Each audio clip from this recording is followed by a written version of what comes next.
Hey, what's going on, everyone? I hope that everyone is having a magnificent March. So far, this is my birthday month, so I'm really looking forward to everything that it has to offer.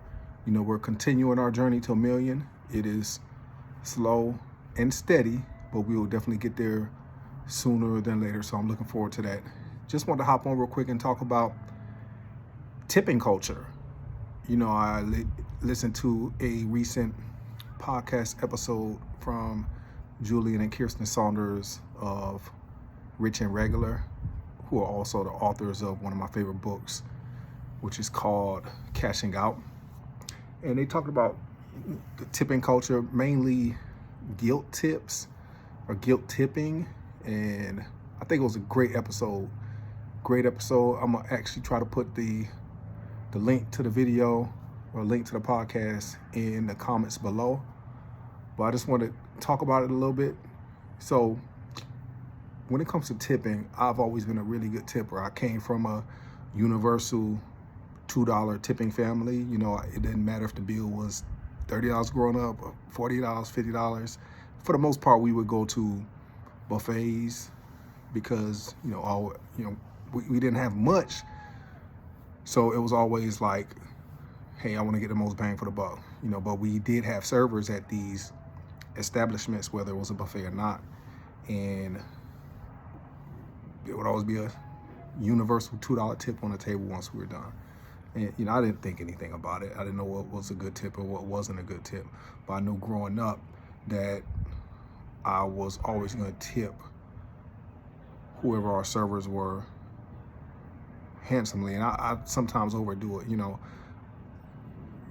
I generally give at least 20%, but for the most part, my tips are anywhere from 25 to 100%. I may have even gone 150% before, just depending on how much my bill was and how I was feeling at the time. 100% isn't uncommon. If it's like a $5 meal, I might give 100%, depending on the service and depending on my interactions with the server, the waitress, the waiter, and how I'm feeling at the time. So I'm a really big believer in giving nice, generous tips. I am one of those guys who feels that I shouldn't go out if I don't have the money to tip. Y'all understand, like, they paid $2.13 per hour to these people. So I just kind of bake that into my experience. I know that if I don't have enough money to cover the tip and the meal, then I'm just gonna eat at home or whatever, So they were in that video. They were talking, quite a bit about just guilt tipping. Like, there are certain industries or certain businesses where traditionally, you don't tip those individuals. But now, ever since COVID, for the most part, it's like you are expected to tip them. Even if it's one of those things where you go to the kiosk, put your order in, and then pick your order up, you're asked to give a tip. I was reading somewhere else where it was an article, and the individual was asked if they want to give a 20, 22, or 24% tip at an electronics store or something like that. So it's getting out of hand, and that's basically the gist of some of the other articles I've read about tipping is tipping out of control. And I would definitely venture to say it does seem like it's out of control. I was at a restaurant yesterday morning, and I got a meal. It's one of those places where you go to the counter, you order your food, then they bring it out to you when it's ready. It's not the usual server where they come to your table, they take your order, then they're going to get your drinks and all that. No, you order your food ahead of time, they bring your food out, you get whatever cup you're gonna get, and you give your own refills. So I went up there, my food was about $16. I gave a $20 bill, she gave me $4 back. I'll just decide, hey, I'm gonna put this $4 in a tip jar. I said, hey, is it going to be where my server knows I actually gave this tip? Because I want the server to know, like, hey, I'm not a cheapskate, I actually gave a tip. But she said at the time, yeah, they just do a tip share anyway. Everybody in the the establishment is going to share their tips that they receive. And she said that they don't care anyway. Like they're not offended when people don't leave tips because their owner takes really good care of them. She specifically said that our owner takes really good care of us, which led me to believe that they get whatever you want to call it, a living wage, or they get well above the usual servers' wages are.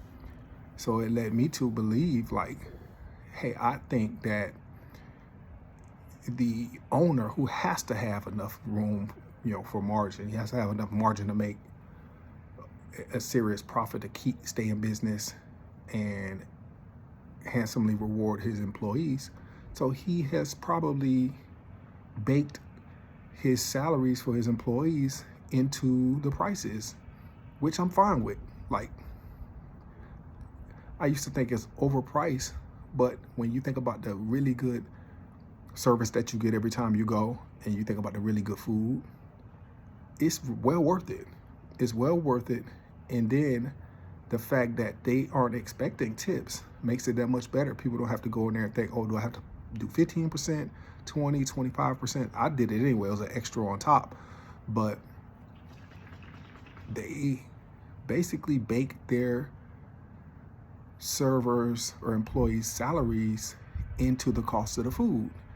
And the employees give great service anyway because they're not thinking, hey, I wonder if this guy's going to tip me at all, or I wonder if they're going to tip me 5% or 50%. They already know they're getting taken care of by their owner. Anything after that is icing on the cake. So I think that model, however he does it, is amazing. I made a post in one of the groups on social media, and a lot of people were saying other countries, that's how they do it. Like, and I've always said, I would rather pay $25 for my meal than $20 and not even have to think about a tip.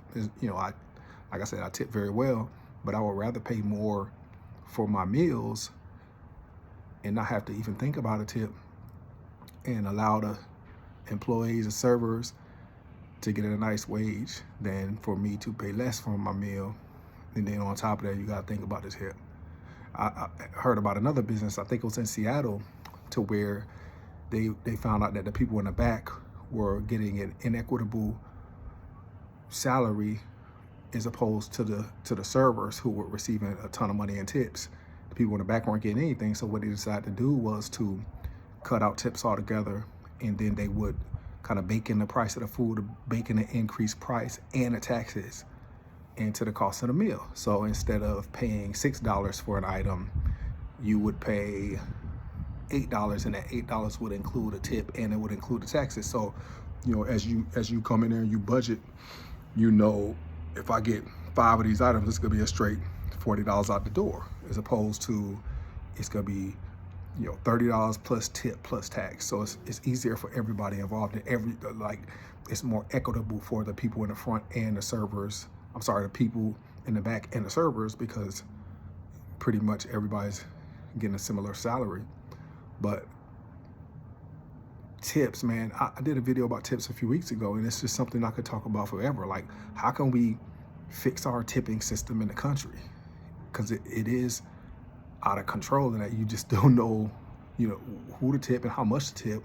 Like, they tell you, oh, if you can't afford to sit down and leave a tip, get your food to go. But then they expect you to leave the same tip for a to-go order than for a sit-down order. But then you have people that say, oh, a to-go order is harder than a sit-down order. But then you don't leave a tip for the people who pack your food to go at McDonald's. So why would you leave it for the people at Chili's? That's a question to ask. Because I think when people at Chili's when they're doing to-go orders, if I'm not mistaken, they actually get a real salary. Like, they don't get the $2.13 an hour.